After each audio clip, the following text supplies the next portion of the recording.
नमस्कार, news point लेकर हाजिर हूं मैं राजीव। दोस्तों, प्रधानमंत्री नरेंद्र मोदी यानी पीएम मोदी ने आज घाना की संसद को संबोधित करते हुए कहा है कि लोकतंत्र हमारे लिए सिस्टम नहीं बल्कि संस्कार है। इस बात पर दुनिया ताली पीट सकती है, लेकिन फिलहाल मोदी के तथाकथित लोकतांत्रिक संस्कारों पर देश के विपक्षी दल सिर पीट रहे हैं। जी हां, आप बिल्कुल सही सुन रहे हैं। नरेंद्र मोदी उधर घाना में कह रहे हैं कि हमारे लिए लोकतंत्र जो है वो सिस्टम नहीं बल्कि संस्कार है, लेकिन यहां हमारे देश में इसी लोकतंत्र और इस लोकतांत्रिक संस्कारों पर देश के विपक्षी दल ही नहीं बल्कि देश की आधी से ज्यादा जनता सिर पीट रही है।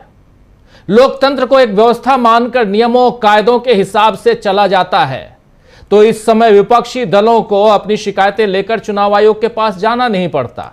अगर ऐसा रहता तो न ही चुनाव आयोग को यह सलाह देनी पड़ती कि वो अपना कार्यालय विपक्ष जो सलाह दे रहा है चुनाव आयोग को कि अपना कार्यालय बीजेपी के मुख्यालय में ही शिफ्ट कर ले, क्योंकि चुनाव आयोग इस समय बीजेपी का ही काम कर रहा है। ऐसा विपक्ष का आरोप है और हम भी लिख रहे हैं यही बात, क्योंकि विपक्ष ये बात कह रहा है कि बीजेपी का गुलाम बन गया है चुनाव आयोग। ये हम नहीं बल्कि विपक्ष कह रहा है, वही आप तक हम पहुंचा रहे हैं। और क्यों विपक्ष कह रहा है, इस चर्चा में वो सारी बातें हम करेंगे। लोकतंत्र को सिस्टम नहीं संस्कार बताकर मोदी एक अनावश्यक भ्रम पैदा कर रहे हैं। ध्यान देने वाली बात यह है कि संस्कारों में बदलाव आ सकता है, वो गलत दिशा में जा सकते हैं, उनका कोई स्थापित नियम नहीं होता, लेकिन सिस्टम में बाकायदा जवाबदेही तय होती है। नियम कानूनों के दायरे में रहकर सिस्टम चलता है। तो देश के लिए यही बेहतर होगा कि लोकतंत्र को एक शासन व्यवस्था यानी सिस्टम की तरह ही चलाया जाए। मगर नरेंद्र मोदी के इरादे कुछ और दिख रहे हैं। जिस तरह बिहार में चुनाव से पहले वोटर्स के यानी मतदाताओं के दस्तावेज मांगकर सूची को यानी वोटर लिस्ट को अपडेट करने का काम शुरू हुआ है, उसमें कई सवाल उठ रहे हैं। दोस्तों, आज इन्हीं सवालों पर कांग्रेस ने प्रेस कॉन्फ्रेंस की। आपको याद होगा कि कल कांग्रेस सहित 11 दलों के नेता चुनाव आयोग पहुंचे, लेकिन चुनाव आयोग ने उनकी कितनी बेइज्जती की है वो उनकी बानगी आप लोगों ने कल भी सुनी थी, आज भी सुनाऊंगा।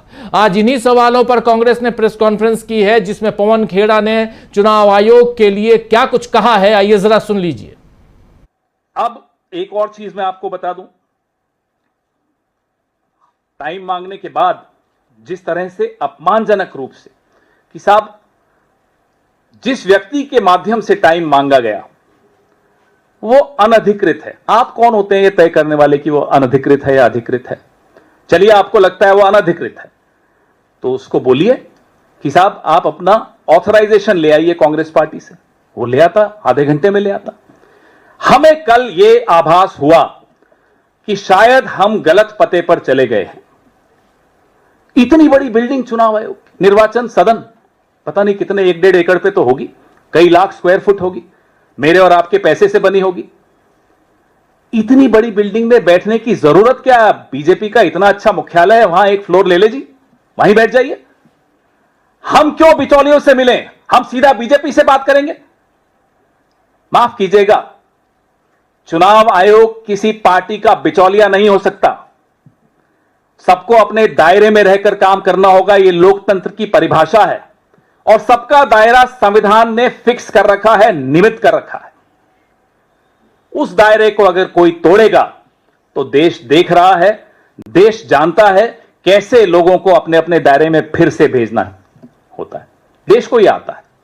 इसलिए मैं इस मंच के माध्यम से बहुत विनम्रता से, in all humility at my command, मैं चेतावनी दे रहा हूं चुनाव आयोग। यह सत्ता आने जाने वाली चीज है। जब इनके पास 300 सीटें थी तब हम नहीं डरे, ये 240 पे हैं। आप क्यों इनकी गुलामी कर रहे हैं? आप संविधान की गुलामी कीजिए, आप लोकतंत्र की गुलामी कीजिए, आप इस देश के एक एक वोटर की गुलामी कीजिए। ये शाह शहंशाह इन लोगों की गुलामी मत कीजिए। यहां बहुत शाह आए, बहुत शहंशाह चले गए। इतिहास के कचरा पात्र में आपका नाम चला जाएगा अगर आप इस तरह के काम करेंगे तो। कोई याद नहीं रखेगा आपकी विरासत को। अगर आपको याद भी रखेगा तो लोग मुंह बनाएंगे कि इस तरह के एक संस्था को चलाने वाले लोग आए थे। बड़ी पीड़ा होती है जब हम ये बोलते हैं, दुख होता है ये बोलते हुए। तो बहुत पीड़ा होती है ये बोलते हुए, बहुत दुख होता है ये बोलते हुए, मैं पूरी विनम्रता से चुनाव आयोग को चेतावनी दे रहा हूं कि ये सत्ता आने जाने वाली चीज है। आप बीजेपी की गुलामी क्यों कर रहे हैं? ये बातें पवन खेड़ा ने तो बाकायदा चुनाव आयोग को चेतावनी दे दी है। वहीं बिहार कांग्रेस के अध्यक्ष राजेश राम ने जो कुछ कहा है वो भी सुन लीजिए। इसी प्रेस कॉन्फ्रेंस में राजेश राम भी बैठे हुए थे, उन्होंने भी अपनी बातें बताई। कल क्या कुछ हुआ वो बता रहे थे, लेकिन यहां ये बातें बताने और सुनने मात्र की बात नहीं है दोस्तों। इसके आगे क्या होने जा रहा है, आप बिल्कुल थोड़ा सा और सब्र रखिए, आगे भी बताता हूं कि आखिर होने क्या जा रहा है। चुनाव से ठीक 4 महीने पहले 20 साल में पहली बार बिहार में इतनी बड़े पैमाने पर इस तरह का निर्णय लिया गया है और समीक्षा हो रही है। पूरी प्रक्रिया ना तो पारदर्शी है ना ही व्यवहारिक है। बीएलओ के पास हजारों मतदाताओं की जिम्मेवारी है, लेकिन उन्हें संसाधन नहीं दिए गए हैं। क्या यह असल में वोटर को बाहर करने की सोची समझी साजिश है? अब बिहार में मैं बताते चलूं कि जो एनडीए गठबंधन की सरकार है, विगत 20 वर्षों में कोई भी इस तरह की नई बहालियां नहीं की है और उनके पास सक्षम कर्मचारी नहीं है जो इसको करा सके और उनके पास जो जितनी पद हैं वो पद के अनुरूप उनके पास कैपेसिटी नहीं है, उनके पास कर्मचारियों की संख्या नहीं है। तो ये इतनी बड़ी 25 दिन के निर्णय में ये कैसे करेंगे, ये मेरा सीधा सवाल है इलेक्शन कमीशन से। क्योंकि उनकी सारी बहालियां 4 लाख बहालियां जो है 40 विभागों में 4 लाख बहालियां लंबित है, जो पद रिक्त है। तो इनके पास कर्मचारी नहीं है तो ये कौन करेंगे? क्या बीजेपी के कार्यकर्ता करेंगे इस काम को? चूंकि उनके पास सरकार का हैंड्स नहीं है और सारी वैकेंसियां उनकी रिक्त है, तो इसका मतलब इलेक्शन कमीशन बीजेपी के कार्यकर्ता से बीएलओ कराएंगे। तो मेरा बिहार के परिप्रेक्ष्य में पहला पारा यह था। दूसरा है कि आप जैसा कि जानते हैं, बिहार प्राकृतिक रूप से दो ग्रुप में बांटा जाता है, उत्तरी बिहार और दक्षिणी बिहार। हम दक्षिणी बिहार में सुखाड़ से प्रभावित हैं और हम जो प्राकृतिक वर्षा है उस पर आधारित कृषि करते हैं, और दूसरे तरफ उत्तरी बिहार है जहां वहां पे कई नदियां एक साथ बहती है और उसमें फ्लड इतने बड़े पैमाने पर आते हैं। तो आप इस निर्णय कैसे लिए? क्या बाढ़ में जा करके आप जो है सारे को नाव पर करेंगे? आप स्टीमर से करेंगे? आप स्टीमर भी नहीं दे पाते, बाढ़ में बचाने के बाद आप स्टीमर भी नहीं दे पाते। तो ये अभी ये 18 जून को मानसून ब्रेक हुआ। मानसून ब्रेक के बाद हमारे जो मजदूर कृषक हैं वो हरियाणा, पंजाब और गुड़गांव में वो जो है 3-4 महीने के एग्रीमेंट पर वो काम करने आते हैं, और यहाँ को किसानों को वो जो है उनको एक अमाउंट देते हैं उनके परिवार को लेकर के, और वो जाकर के पूरे परिवार सहित उनके साथ एक एग्रीमेंट होता है, कच्चा एग्रीमेंट होता है, वो पक्का एग्रीमेंट होता है। वो पैसे एडवांस के तौर पर लेते हैं और पूरा परिवार 4 महीना के लिए जाकर के पंजाब में काम करते हैं। अब इनकी कहानी है कि साहब आपके पास जो हमारे इलेक्शन कमीशन के अधिकृत जो बीएलए होंगे, वो बीएलए जाएंगे, 2 अटेम्प्ट करेंगे। अटेम्प्ट यदि करेंगे 2 बार में आप मिल गए तो ठीक है, तीसरे बार हम आपको नाम काट देंगे।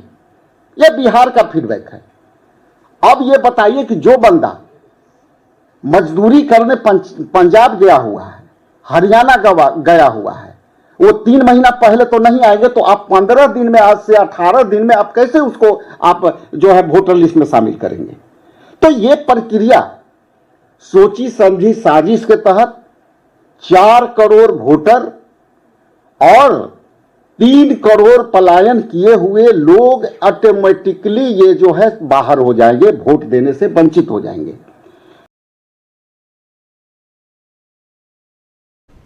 तो सुन रहे थे आप, 4 करोड़ वोटर और 3 करोड़ पलायन किए हुए लोग ऑटोमेटिकली, यानी 4 3 7 करोड़ लोगों को बाहर करने का, कुल मिलाकर 8 करोड़ वोटर्स हैं। और ये अगर करीब 8 करोड़ लोगों को उनके वोट के अधिकार से वंचित करने की साजिश रची जा रही है, तो ये कहां तक उचित है? ये बात यहां कह रहे थे बिहार कांग्रेस के प्रदेश अध्यक्ष राजेश राम, और इधर राजद यानी राष्ट्रीय जनता दल के सांसद मनोज झा ने भी कहा है कि दलित, अल्पसंख्यक, पिछड़े, गरीब, इन तमाम लोगों को बाहर करने का खेल रचा जा रहा है। और आइए जरा उनकी जुबानी सुन लीजिए।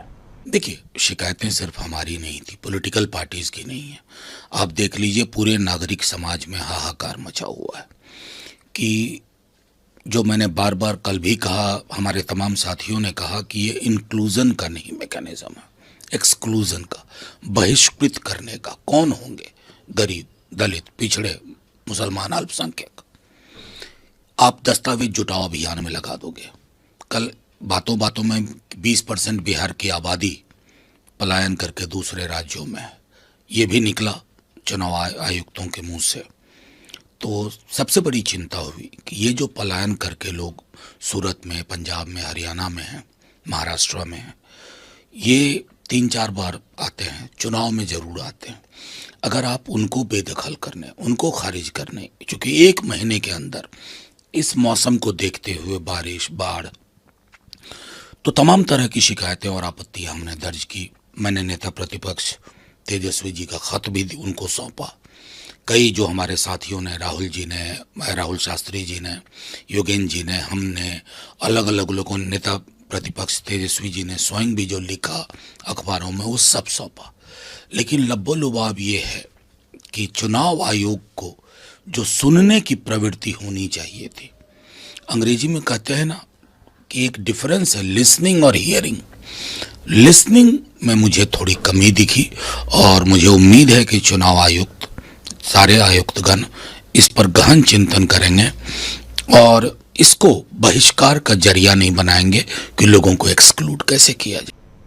तो आप सुन रहे थे, यहां सीधे सीधे मनोज झा कह रहे हैं कि चुनाव आयुक्त, सारे आयुक्त जो हैं, यानी 3 मुख्य रूप से हैं, ये तीनों वहां के लोगों को एक्सक्लूड करने, वहां बाहर वोटर्स को बाहर निकालने का काम नहीं करेंगे। वहीं पूर्णिया से सांसद पप्पू यादव ने तो बाकायदा चुनाव आयोग के खिलाफ महायुद्ध छेड़ने का ही आह्वान कर दिया है और कहा है कि इस पूरी मुहिम की सविनय अवज्ञा की जाए और चुनाव आयोग के कर्मचारियों को दस्तावेज नहीं दिखाया जाए। यानी बिहार में अब गांधीवादी तरीके से विरोध की तैयारी भी हो रही है। आप जानते हैं, किसी बिहार के चंपारण में जब गांधी जी आए तो यहां अंग्रेजों के अत्याचार के खिलाफ सत्याग्रह की शुरुआत की गई थी, जो आगे चलकर स्वाधीनता आंदोलन का अहम हिस्सा बना। तो क्या अब बिहार से एक बार फिर नए आंदोलन की शुरुआत इंडिया गठबंधन कर सकता है? क्या बीजेपी का अलोकतांत्रिक चेहरा बिहार में बेनकाब होगा? आज इसी पर चर्चा करेंगे। और इसके साथ साथ उधर प्रधानमंत्री नरेंद्र मोदी लोकतंत्र की दुहाई देते हैं, सिस्टम की जगह पे वो अपनी संस्कृति को आगे रखते हैं, और दूसरी तरफ उसी सिस्टम को खराब करने की कोशिश, उस सिस्टम में जंग लगाने की कोशिश यहां चुनाव आयोग कर रहा है। लेकिन किसकी मिलीभगत? क्या जो पवन खेड़ा कह रहे थे कि चुनाव आयोग कितने एकड़ में बना हुआ जो निर्वाचन सदन है, वहां उतनी जरूरत उस बिल्डिंग की क्यों है? आखिर आपको जब बीजेपी का ही साथ देना है, उसी की गुलामी करनी है, तो बीजेपी का दफ्तर भी 5 स्टार बना हुआ है, बहुत बढ़िया है बीजेपी मुख्यालय, वहां एक फ्लोर ले लीजिए और वहीं रहिए। और फिर भी दूसरी बात कि हम बिचौलियों के साथ क्यों बात करें? जब ऐसा ही है कि आप बीजेपी के बिचौलिए के रूप में अगर हैं, तो डायरेक्ट बीजेपी से, भारतीय जनता पार्टी से ही क्यों ना बात करें इंडिया गठबंधन? ये बात यहां सुनने में जरा आपको इस पर हंसी आ सकती है, आपको लग सकता है कि ये व्यंग्यात्मक है, ये कटाक्ष है, लेकिन ये बात कहीं ना कहीं सच है दोस्तों। क्यों आखिर चुनाव आयोग ऐसा कर रहा है? इससे किसको फायदा होगा? सब कुछ जानने की कोशिश करते हैं इस चर्चा में। आइए, बीजेपी का गुलाम बन गया है चुनाव आयोग, सवाल पूछा जा रहा है। बिहार में बड़े आंदोलन की तैयारी चल रही है। इन सब के बीच हमारे साथ इस वक्त कुछ साथी मौजूद हैं, उनसे आपका परिचय करवाता हूं। 5 वरिष्ठ साथी जुड़े हुए हैं। इधर शकील अख्तर जी हैं, पंकज चतुर्वेदी जी हैं, प्रोफेसर रविकांत जी हैं, प्रशांत टंडन जी हैं, अमलेंदु उपाध्याय जी हैं। आप पांचों का स्वागत है, इस्तकबाल है। स्वागत इस्तकबाल अब तमाम दोस्त साथी शुभचिंतक आप सबका जो अब तक जुड़ चुके हैं उनका भी, जो जुड़ने वाले हैं उनका भी। सीधे शकील जी पहले आपके पास आना चाहता हूं। शकील जी, क्या कुछ चल रहा है? आज पवन खेड़ा की प्रेस कॉन्फ्रेंस बहुत ही जोरदार, बातें बिल्कुल जो थी सीधे शब्दों में, और यही बात कल भी वहां सुनने को मिली जब निर्वाचन सदन के सामने ये तमाम 11 दलों के, इंडिया गठबंधन के जो 11 दलों के नेता वहां गए थे वो भी अपनी बात रख रहे थे, और अभिषेक सिंघवी ने वहां अपनी बात की शुरुआत की थी उस प्रेस कॉन्फ्रेंस की। उसके बाद मनोज झा आए, दीपांकर भट्टाचार्य आए, ये तमाम नेताओं ने अपनी अपनी बात रखी थी। कल हमने इसी कार्यक्रम में लाइव दिखाया भी था। लेकिन क्या ये सिर्फ बातें होंगी, मुलाकातें होंगी, या आगे कुछ और है? क्या कुछ है अंदर खाने? राजीव जी, इस बार जो है कांग्रेस ने और विपक्ष ने आर पार की लड़ाई लड़ने का पूरा मन बना लिया है, और अगर वो आर पार की लड़ाई नहीं लड़ेंगे तो उन्हें ये बात मालूम पड़ गई है कि बिहार चुनाव आयोग जो है वो बीजेपी को जिता देगा। इस वक्त अगर ये जो वोटर लिस्ट के पुनर्निरीक्षण है, जो रिवीजन है, इसका विरोध नहीं किया तो फिर कोई भी ताकत नहीं है जो बीजेपी को जीतने से रोक पाए। 20% वोट जो कह रहे हैं, अभी मनोज झा ने कहा और कल दूसरे नेताओं ने ही बताया कि चुनाव आयुक्तों के मुंह से ये बात साफ निकली है कि 20% वोट तो कट रहे हैं। 8 करोड़ में से 20% वोट तो जाएंगे, और 20% वोट कौन है? वो सारे के सारे दलित हैं, महादलित हैं, पिछड़े हैं, अति पिछड़े हैं, जो बिहार के बाहर जाके दूसरे राज्यों में काम करते हैं। 1 महीने का टाइम दिया है वहां उन्होंने वोटर रिवीजन का, और उसी 1 महीने के बाद चुनाव आयोग ने कहा है कि सारे के सारे जितने भी वोटर आईडी है वो मैं कैंसिल कर दूंगा, वोटर लिस्ट में से नाम काट दूंगा मैं। तो इसलिए इस बार इनको लड़ना पड़ेगा, और जो आज पवन खेड़ा ने कहा है वो बहुत जरूरी, बहुत जोरदार बात है, और ये इसको और दम के साथ कांग्रेस के सारे नेताओं को और विपक्ष के नेताओं को कहना चाहिए। आपको याद होगा कि इस तरह की चेतावनी पहले कांग्रेस के नेता दे चुके थे। उन्होंने चुनाव आयोग से कहा था कि अगर तुम्हारी गड़बड़ियां पकड़ी गई तो फिर याद रखना आपको कोई बचा नहीं पाएगा। थोड़ा ज्यादा साफ शब्दों में चुनाव आयोग को, चुनाव अधिकारियों को यह बताना पड़ेगा। इसलिए आज की जो पवन खेड़ा की प्रेस कॉन्फ्रेंस है वो पहले से शेड्यूल नहीं थी, कल शाम से नहीं थी, सुबह भी नहीं थी, देर से शुरू हुई। और बिहार के जो कांग्रेस के अध्यक्ष हैं राजेश कुमार और इंचार्ज जो है कृष्णा अल्लावरू, वो आए और उन्होंने वहाँ की ग्राउंड रियलिटीज जो है यहाँ पे नेताओं को बताई कि अगर इस रिवीजन को नहीं रोका गया, ये गहन परीक्षण जो हो रहा है 1 महीने के तौर पे, तो फिर बीजेपी को चुनाव आयोग चुनाव जिता देगा। देखिए, ये अगर ताकत के साथ लड़ गए पूरा विपक्ष मिलके एक साथ, तो हम बता रहे हैं आपको कि चुनाव आयोग इस फैसले को वापस लेने पे मजबूर हो जाएगा। आज आपने देखा है ना कि जो पेट्रोल और डीजल नहीं देने का फैसला किया था दिल्ली सरकार ने, उसको विरोध के बाद वापस लेना पड़ा। ये कहते हैं कि हम वापस नहीं लेते अपने फैसले, बड़े बड़े फैसले वापस लिए हैं। कि काले कानून जो बनाए थे कृषि पे, वो वापस लिए हैं इन्होंने।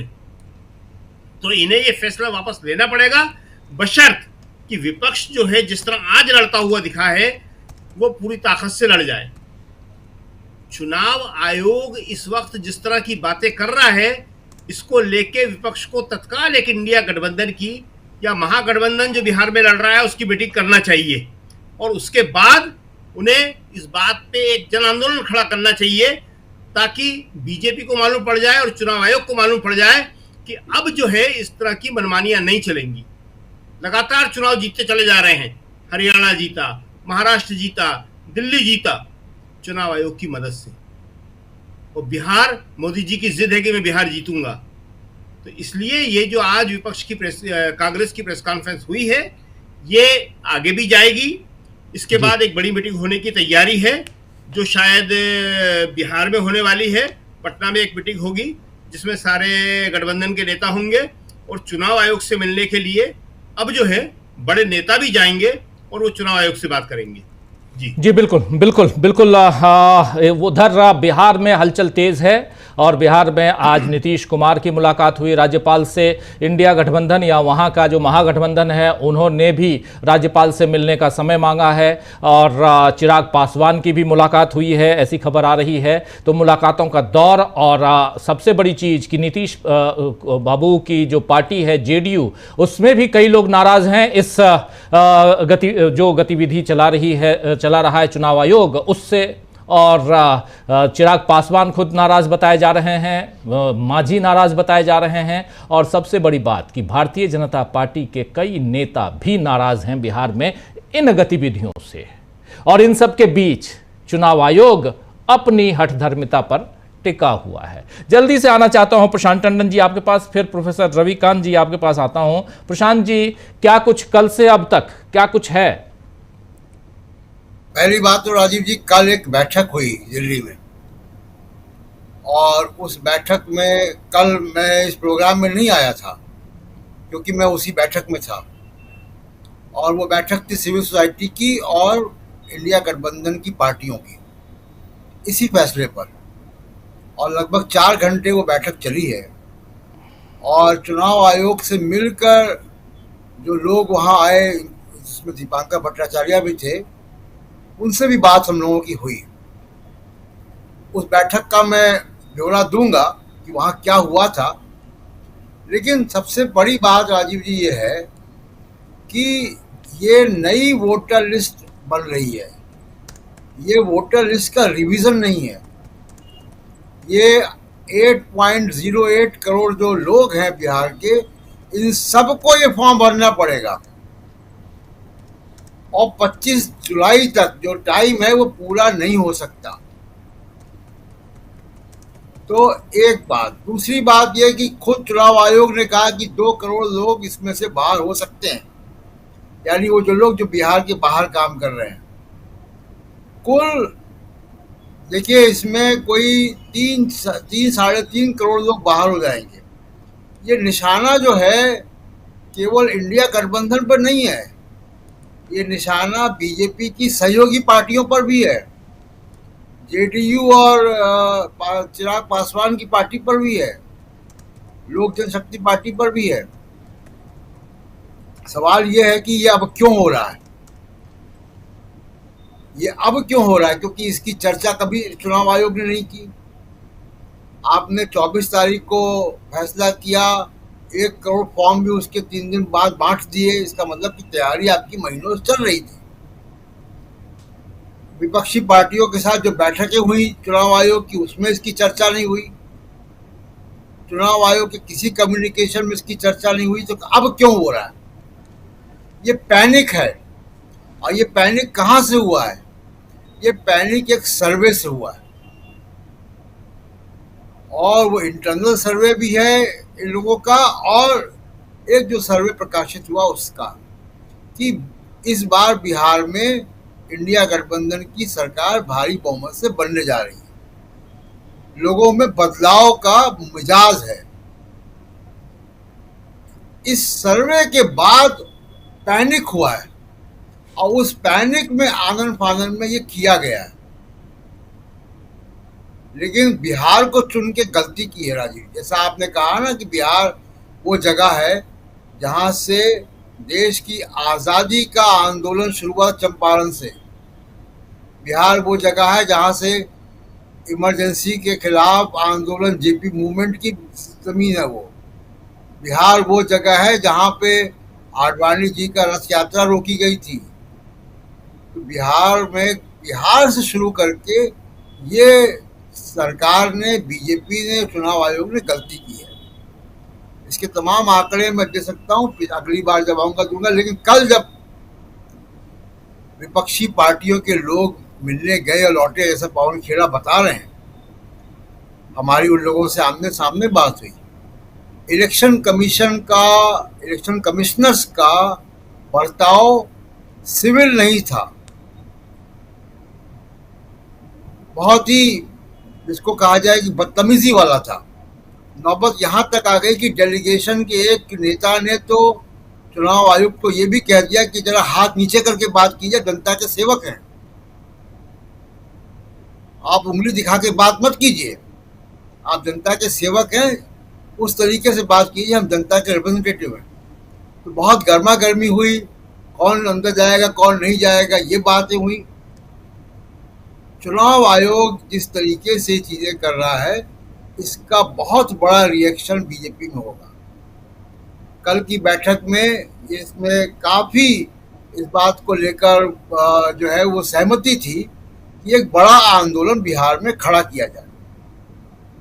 उस आंदोलन की बारीकियां कैसे होगा, कब होगा, वो तय हो रही हैं और अगली बैठक जो है वो जुलाई के दूसरे सप्ताह में ही बिहार में भी होगी और तभी से यह आंदोलन की शुरुआत होगी। तो बिहार में एक बड़े आंदोलन, जैसा आपने कहा, जो हेडलाइन है कि बिहार में बड़े आंदोलन की तैयारी हो रही है और यह आंदोलन राजनीतिक पार्टियों का, समाज सेवी संस्थाओं का और बिहार की जनता का होगा। तो ये बीजेपी के लिए अच्छी खबर नहीं होगी। वोटर कितने भी आप काट पाएं, लेकिन अगर जो बचेंगे भी, वो भी जो है आपके खिलाफ हो जाएंगे, क्योंकि आप बिहार के खिलाफ काम कर रहे हैं। कितना बड़ा जो ऑनस्लॉट है, जितना बड़ा हमला बिहार के लोकतांत्रिक और मताधिकारों पर किया गया है, ऐसा पहले कहीं नहीं हुआ भारत में। इमरजेंसी में भी नहीं हुआ ये। इमरजेंसी में इंदिरा गांधी चाहती तो ऐसा रिवीजन करके सत्ता में बनी रह सकती थी। कौन पूछता? तब तो प्रेस की सेंसरशिप थी, सुप्रीम कोर्ट के हाथ पैर कटे हुए थे। लेकिन ये फैसले इमरजेंसी में भी नहीं हुए। इंदिरा गांधी ने चुनाव किया और चुनाव लड़ा और चुनाव हार गई, अपना खुद का चुनाव हार गई। तो ये फैसला इमरजेंसी से भी बुरा फैसला है, बिल्कुल तानाशाही वाला फैसला है और इसको प्रशांत जी जरा ये बताइए, आपकी चूंकि मुलाकात हुई इन नेताओं से और जो आप बता रहे हैं कि कल इस मीटिंग के बाद चुनाव आयोग से जो 11 विपक्षी दलों के प्रतिनिधि मिले हैं, रिप्रेजेंटेटिव्स मिले हैं चुनाव आयोग से, और उसके बाद उनमें से कुछ लोग आपके साथ उस मीटिंग में थे जिस मीटिंग में आप थे, और बिहार को लेकर ही ये मीटिंग थी। जरा और थोड़ा सा खुल के बताइए कि अंदर वहां चुनाव आयोग में हुआ क्या, और जो बता रहे थे लोग, क्योंकि थोड़ी सी इन्होंने बात कही कि ये उस दिशा में बातचीत नहीं हुई है। जो प्रेस कॉन्फ्रेंस में अभिषेक सिंघवी ने जो बातें कही हैं उसमें साफ झलक रहा है, चाहे मनोज झा आकर जो बात कह रहे थे उसमें साफ झलक रहा है कि इन लोगों की एक सौहार्दपूर्ण वातावरण में बात नहीं हुई। जो उंगली दिखाने वाली बात आप कह रहे हैं कि कौन उंगली दिखा रहा था? चुनाव आयोग, मुख्य चुनाव आयुक्त। और उनको एक नेता को कहना पड़ा कि आप इस तरीके से बात नहीं कर सकते, आप जनता के सेवक हैं। तो मुख्य चुनाव आयुक्त ज्ञानेश कुमार, इसीलिए मैंने कहा कि उनका जो बर्ताव था वो बहुत सिविल नहीं था। और दूसरी बात, जो उनको तमाम आंकड़े दिए गए, विपक्षी पार्टियों ने, जो डेलीगेशन में लोग गए थे, उन्होंने तमाम तरीके से समझाने की कोशिश की कि कितना अलोकतांत्रिक है, आपको ये अधिकार नहीं, वो अधिकार नहीं, तमाम कानून उनको समझाए गए। इलेक्शन कमीशन कुछ भी सुनने को तैयार नहीं है। और मुख्य बात यह कि पहली बात की मीटिंग ही देर में शुरू हुई है। मीटिंग के पहले बड़ा कंफ्यूजन था कि मीटिंग होगी कि नहीं होगी, कौन जाएगा कौन नहीं जाएगा। फिर उन्होंने राशनिंग की कि हर पार्टी के 2 ही लोग होंगे, वो 2 लोग कौन होंगे वो इलेक्शन कमीशन तय कर रहा था। बहुत विवाद हुआ इसमें। उस विवाद के बाद वो मीटिंग शुरू हुई और मीटिंग भी बहुत जो है तनावपूर्ण माहौल में हुई है। और इलेक्शन कमीशन का जो पूरा एटीट्यूड था, जो पूरा आचरण था, वो झगड़े वाला था, बातचीत वाला नहीं था, सलूशन वाला नहीं था। तो आप देखिए कि पॉलिटिकल पार्टीज, जिसमें जो पॉलिटिकल पार्टी जो बिहार में चुनाव लड़ रही हैं वो स्टेक होल्डर हैं, उनसे अगर चुनाव आयोग ऐसे बात कर रहा है तो आप सोचिए कि इनके जो अधिकारी हैं वो जनता से कैसे बात करेंगे। तो बहुत ही खतरे की घंटी है भारत के लोकतंत्र के लिए, क्योंकि इलेक्शन कमीशन को कोई अधिकार नहीं है कि वो नागरिकता तय करे। इलेक्शन कमीशन नागरिकता तय कर रहा है। और ये उनका जो नाम है रिवीजन, ये रिवीजन ही गलत है, क्योंकि वो वोटर आईडी कार्ड को ही नहीं मान रहे हैं। तो ये नई लिस्ट बन रही है, नया वोटर लिस्ट बन रही है, तो कस्टमाइज वोटर लिस्ट है।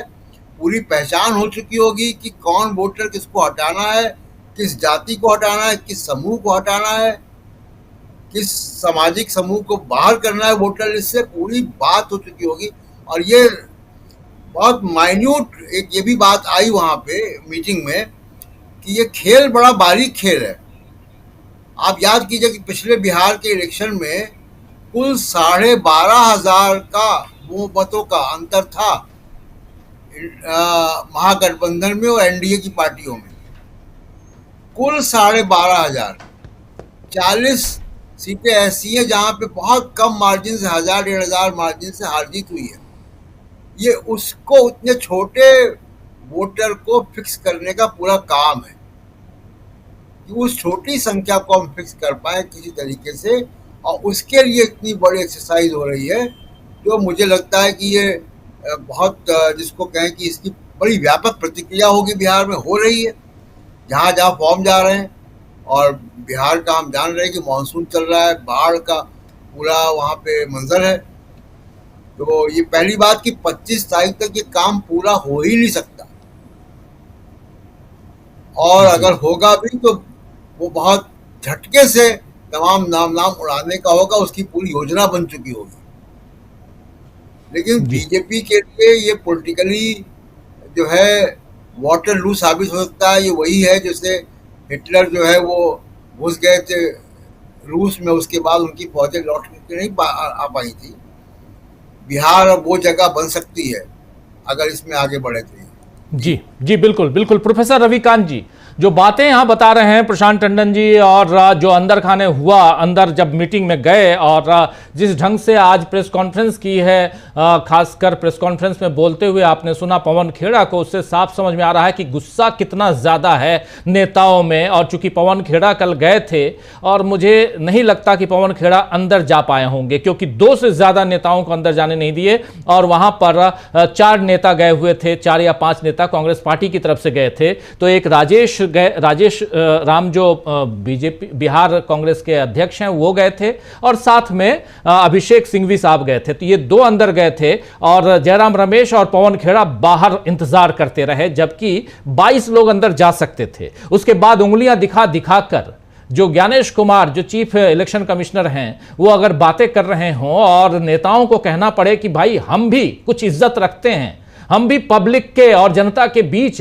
वहां से आए हैं, उनके नेता हैं, और आप हमसे इस ढंग से बात नहीं कर सकते। तो एक तरफ ये देखिए, दूसरी तरफ नरेंद्र मोदी घाना पहुंचते हैं और वहां लोकतंत्र की दुहाई देते हैं, बड़ी बड़ी बातें, सब्ज बाग जिसको दिखाने का होता है वो दिखा रहे हैं, और बता रहे हैं कि देखिए, जिस समय अभी से कुछ साल पहले जब मैं आया था, जब भारत चंद्रमा पर भारत पहुंचा था, तब भी मैं दक्षिण अफ्रीका में, तब भी अफ्रीका में था, और आज जबकि हमारे एक एस्ट्रोनॉट हैं वो अंतरिक्ष में हैं और मैं अफ्रीका में हूं। हमारा लोकतंत्र कितना, देखिए यहां सिस्टम नहीं संस्कृति बोलता है। इतनी बड़ी बड़ी बातें आप भाषण में तो बहुत अच्छा लगता है, लेकिन हकीकत क्या है ये दिखाई दे रहा है। जो बात कह रहे हैं यहां पर प्रशांत टंडन जी की, बिहार एक बड़े आंदोलन की तरफ जा रहा है। क्या आपको भी लगता है कि इस चुनाव से पहले बिहार एक बड़े आंदोलन की तरफ जा रहा है? एक बात। दूसरी बात बहुत महत्वपूर्ण बता रहे थे प्रशांत जी कि एक जैसे ही एक सर्वे आता है चुनाव से पहले का,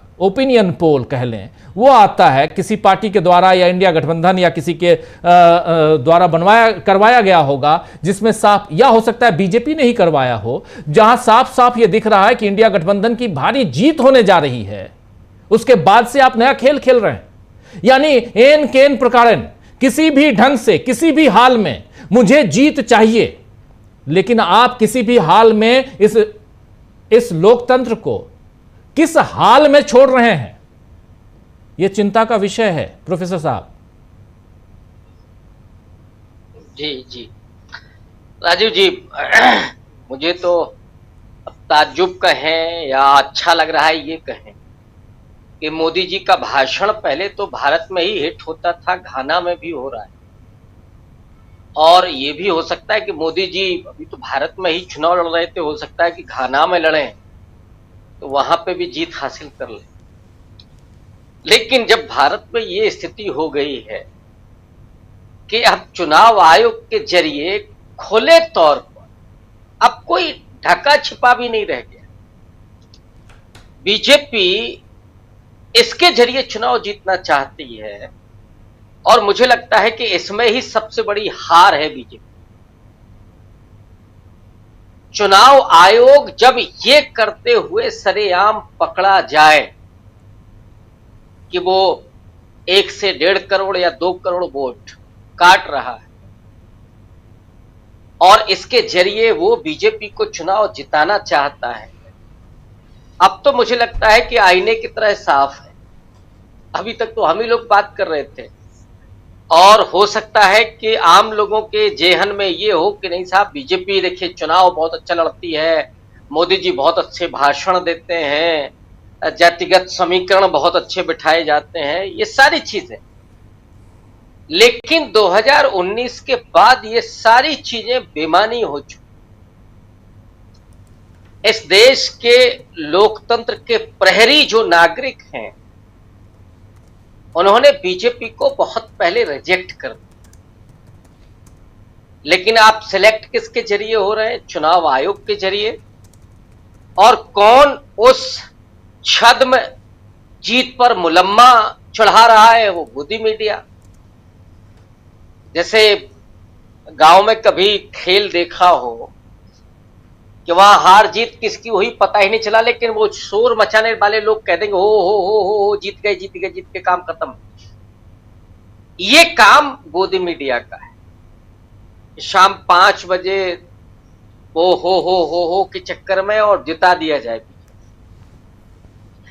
लेकिन चुनाव आयोग पहले ही विकेट पर क्लीन बोल्ड हो गया, दिख गया सब कुछ। और अब मुझे लगता है कि कितनी वो बेशर्मी ओढ़ेगा और इसका जवाब अभी आप देखिएगा कि बीजेपी देना शुरू करेगी और ये भी कहना शुरू करेगी कि चुनाव आयोग को दबाव में लेने की कोशिश हो रही है साहब, चुनाव आयोग को परेशान किया जा रहा है, चुनाव आयोग को स्वतंत्र रूप से काम नहीं करने दिया जा रहा है। ये सारी जुमलेबाजी अभी होगी। लेकिन जनता की आंखों में आप धूल कब तक झोंकेंगे? एक सीमा होती है हर चीज की और मुझे लगता है कि वो सीमा अब क्रॉस हो चुकी है। बेहतर है और इस बार विपक्ष पूरी तरीके से मुस्तैद है क्योंकि एक एक चीज पर वो नजर रखता है। और पिछले दिनों जो घटनाक्रम हुआ, राहुल गांधी का खास करके वो आर्टिकल जो महाराष्ट्र चुनाव के बारे में लिखा गया और कैसे अभी चुनाव आयोग ने कहा कि हम 40 दिन में ही वो सारा डाटा डिलीट कर देंगे, तो आप हिट विकेट पहले ही हो रहे थे और राहुल गांधी ने कहा था कि सबूत नष्ट करने की कोशिश है। यहां अब आलम यह हो रहा है कि चोर ही चोरी करके अब शोर मचा रहा है कि इधर गया उधर गया। और मैं वही कह रहा हूं ना कि अभी यही कहा जाएगा कि विपक्ष चुनाव आयोग को दबाव में लेने की कोशिश कर रहा है। लेकिन खेल क्या हो रहा है? अच्छा है कि बिहार से एक नई शुरुआत हो रही और मैं इसे कहूंगा कि जो 11 साल से अघोषित इमरजेंसी चल रही है, उस इमरजेंसी के खिलाफ एक नया सूरज हो सकता है कि बिहार से उगता हुआ आपको दिखाई दे। और विपक्ष को किसी भी कीमत पर रुकना नहीं चाहिए। पूरी एकजुटता के साथ, लोकतांत्रिक तरीके से, गांधीवादी मूल्यों के साथ डटे रहना चाहिए। आज डॉक्टर अंबेडकर और नेहरू, गांधी, उस समय के तमाम लोग जिन्होंने इस देश के किसी भी व्यक्ति को जो इस देश का नागरिक है उसे मताधिकार दिया था, राजनीतिक आजादी, उसको छीनने की कोशिश 75 साल के बाद हो रही। और हो क्या रहा है कि जिसके पास मैट्रिक का सर्टिफिकेट होगा या किसी के पास पहुंचेगा ही नहीं, आपने जो समय दिया, ऑब्वियस है कि बिहार से बहुत सारे लोग करोड़ों की तादाद में, 1 करोड़ 1.5 करोड़ जितने भी हो वो बाहर हैं, छोटी छोटी नौकरियां मजदूरी कर रहे हैं। और दूसरा, इधर जिस तरीके से लोकतंत्र को लूटने की साजिश की जा रही, पूरे चुनाव को लूटने की साजिश या लुटवाने की साजिश की जा रही, वो अब एकदम स्पष्ट दिख रहा है। तो उस चंपारण वाले बिहार में, वहां पर जिस तरह से, और अभी राहुल गांधी को मैदान में आना है, तेजस्वी यादव को मैदान में आना है, अभी तो ये चल रहा है कि हम निवेदन आपसे कर लें, उसके बाद अवज्ञा आंदोलन, अभी तो निवेदन चल रहा है कि साहब ये चीजें हैं, इसको आप देख लीजिए। तो पूरे लोकतांत्रिक ढंग से विपक्ष काम कर रहा है ताकि नागरिकों को यह समझ में आए कि क्या हो रहा है। कहीं विपक्ष कोई गलती नहीं कर रहा, अच्छी बात, ना कोई एग्रेशन है। एक गुस्सा जो विपक्ष में दिख रहा है वो लोगों के मन में भी गुस्सा है। इस तरह से लूटतंत्र में तब्दील नहीं किया जाए। और हम लोगों ने परसों भी इस बात को डिस्कस किया था कि अगर विपक्ष पर सड़क पर आता है तो बिहार के करोड़ों लोग साथ खड़े होंगे और अपने राजनीतिक अधिकार के लिए तो लोगों को स्वतः आ जाना चाहिए। ये एक मैसेजिंग हुई है कि हम नहीं दिखाएंगे कागज, कौन होते हैं आप और क्यों कर सकते हैं। कोई ऑब्जेक्शन है तो चुनाव आयोग पहले भी ऐसा करता रहा है कि कोई किसी की डेथ हो गई या कोई किसी दूसरे प्रदेश में चला गया तो बाकायदा नोटिस जाता था, पत्राचार होता था, जवाब आता था, उसके बाद वोट रहता था या कटता था। ये तो पुरानी प्रक्रिया है। लेकिन इस ढंग से आप करोड़ों वोटर्स को बाहर करना चाहते हैं। और ये वोटर्स कौन होंगे? मैंने कहा पहले, सबसे पहले इस देश के मालिक जिन्होंने इस मिट्टी को सींचा है अपने लहू से, जिन्होंने 1857 के पहले आजादी की लड़ाई लड़ी, वो आदिवासी होंगे। इस पर क्या माननीय राष्ट्रपति जी को नहीं हस्तक्षेप करना चाहिए?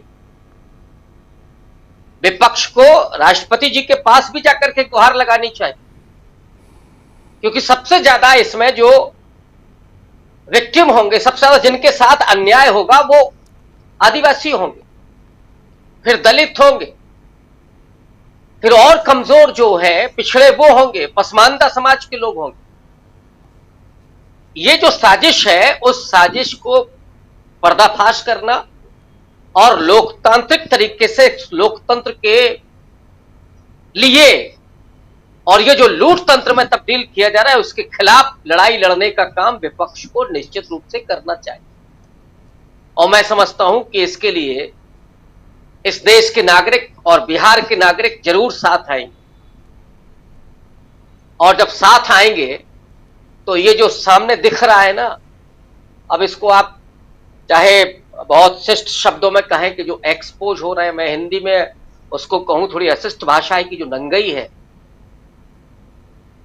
ये जो बेपर्दा हो रहे हैं लोग, इसको भी लोग देख रहे हैं।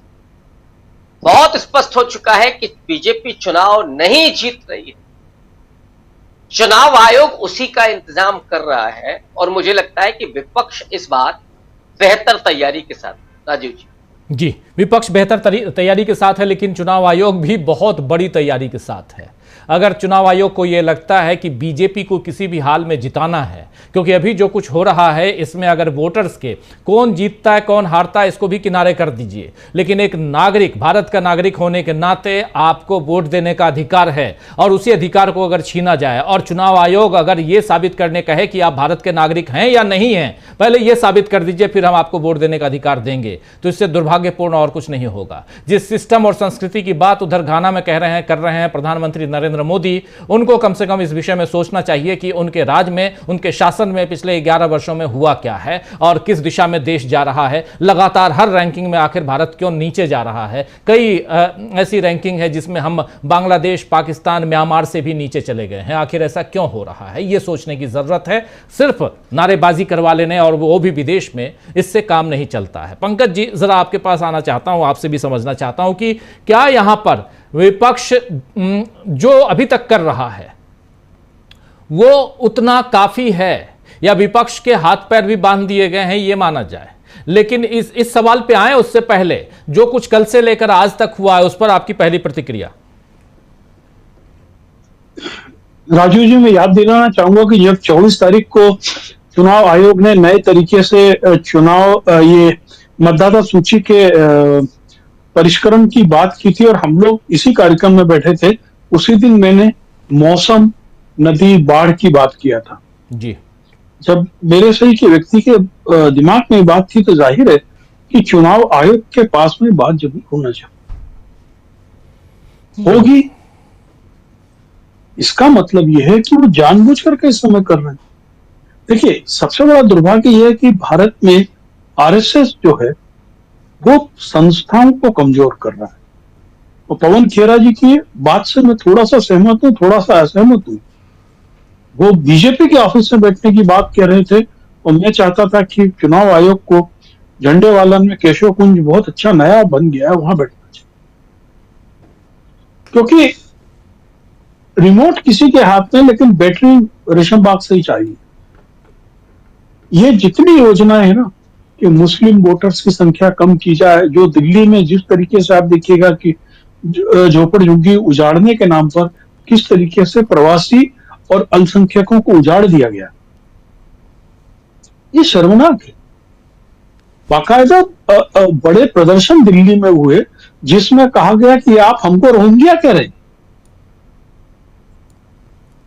वही कार्ड, वही रोहिंग्या, वही बांग्लादेशी इन्होंने झारखंड में खेला था और उसी तर्ज पर ये यहां बढ़ रहे हैं।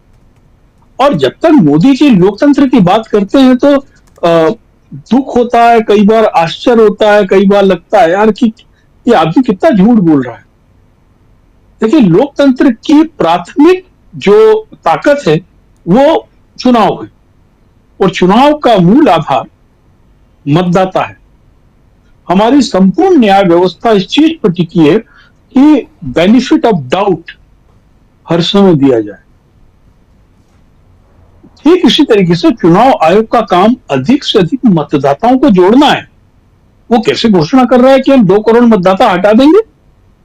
आप प्री ऑक्युपाइड माइंड से काम कर रहे हैं, आप अनैतिक काम कर रहे हैं और आप गैर कानूनी काम कर रहे हैं। यदि आप कह रहे हैं 2 करोड़ मतदाताओं को आप हटा रहे हैं तो निश्चित इस पे आरटीआई लगाकर या कोर्ट से पूछना चाहिए कि आप ये किस आधार पे कह रहे हैं, आपने ये कैसे सोच लिया। क्योंकि देखिए, संस्थाओं को इन्होंने चुनाव आयोग को उस स्तर पर पहुंचा दिया है कि चुनाव आयोग एक अविश्वसनीय संस्था बन गया है और तरीका उनका यही है। देखिए, ये जो भारतीय जनता पार्टी आरएसएस का जो बिहार में खेल चल रहा है, अकेले महागठबंधन को हराने को नहीं है।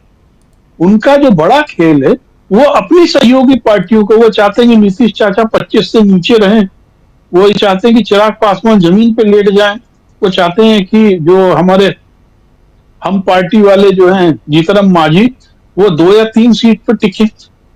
ये खेल भी चल रहा है। अभी तो आप देखिए ना, एनडीए में टिकट के बंटवारे पे होगा। कोई भी नहीं चाहता कि भारतीय जनता पार्टी 100 से अधिक सीटों पर चुनाव लड़े। और बिहार में लोकसभा चुनाव और पिछले चुनाव को देख लें तो भारतीय जनता पार्टी का जो स्ट्राइकिंग रेट रहा है वो अधिकतम 55% रहा है। यदि 100 सीट पर लड़ती है तो 55 पे आकर टिक जाएंगे। किस मुंह से ये दावा करें? उसके लिए ये पूरे दंड फंद है। और आप देखिए, मोदी जी की मैं फिर बात करूंगा, लोकतंत्र को किस तरीके से हम संसद में मजाक उड़ा रहे हैं। पिछली संसद में हमने देखा था कि एक सांसद दूसरे सांसद को कटुए, मुसलमान, सब कुछ कह रहा है और आपने उसके को कोई कार्रवाई नहीं की। इस सदन में, राज्यसभा में, अपर हाउस में एक सांसद की सीट पे 50,000 रुपए नगद मिले, वो किसके थे, कैसे थे, कहां से आए, आपको मालूम ही नहीं पड़ा। वक्फ बोर्ड को लेकर संसदीय समिति की मीटिंग होती है, 10 सांसदों को बाहर कर देते हैं, डिसीडेंट नोट नहीं रखते। अभी आप ताजा घटना देखिए, ये ग्रामीण विकास और पंचायती राज की जो संसदीय समिति है, वो जो 2013 में यूपीए गवर्नमेंट के समय भूमि अधिग्रहण बिल आया था, उस पे बारे में जनता से राय मांग रही। यह हमारे लोकतंत्र का प्रक्रिया है कि समय समय पर संसदीय समितियां आम लोगों से किसी भी नए बिल को बनाने या संशोधन के लिए सार्वजनिक रूप से राय मांगती है, उसके विज्ञापन छपते हैं। आपको वो राय जो है ईमेल से या डाक से भेजनी होती है, वो गोपनीय होती है, और उसके बाद में संसदीय समिति आपको बुलाकर उस पर बातचीत करती है। इसी प्रक्रिया में ये जो भूमि अधिग्रहण बिल की बात हुई, उससे संसदीय समिति में मेधा पाटकर को बुलाया गया, प्रकाश राज को बुलाया गया। भारतीय जनता पार्टी का सांसद परषोत्तम रुपाला कहते हैं कि मेधा पाटकर को बुलाने से अच्छा है कि पाकिस्तानी को बुला लीजिए। आप अपने देश के एक नागरिक को, अपने देश के एक संभ्रांत नागरिक को, अपने देश के एक मतदाता को आप पाकिस्तानी संसदीय समिति में कह रहे हैं। ये संसदीय तंत्र की पूरा जो को कोलैप्स कर रहे हैं, जो खत्म कर रहे हैं, उसका एक छोटा सा वानगी है। आप संसदीय समितियों में ठीक से काम नहीं करेंगे, अब मतदाता सूची में ठीक से काम नहीं करेंगे। देखिए, बिहार में एक खेल और है। बिहार में चुनाव आयोग बार बार कह रहा है कि आप बीएलए रखिए, सब पार्टी, हर राजनीतिक दल बीएलए रखिए, बूथ लेवल असिस्टेंट हर राजनीतिक पार्टी रखे, जो चुनाव जो तथाकथित जो संशोधन प्रक्रिया उसके अंदर वो साथ में रहे। अब भारतीय जनता पार्टी के पास पैसा है, भारतीय जनता पार्टी के पास तंत्र है, वो अपने बीएलए तत्काल रख सकता है। और यह भी संभव है कि जिन जगहों पर विपक्षी दलों का कोई बीएलए ना हो, वहां पे भारतीय जनता पार्टी अपने ही लोगों को बीएलए बना के बिठा दे।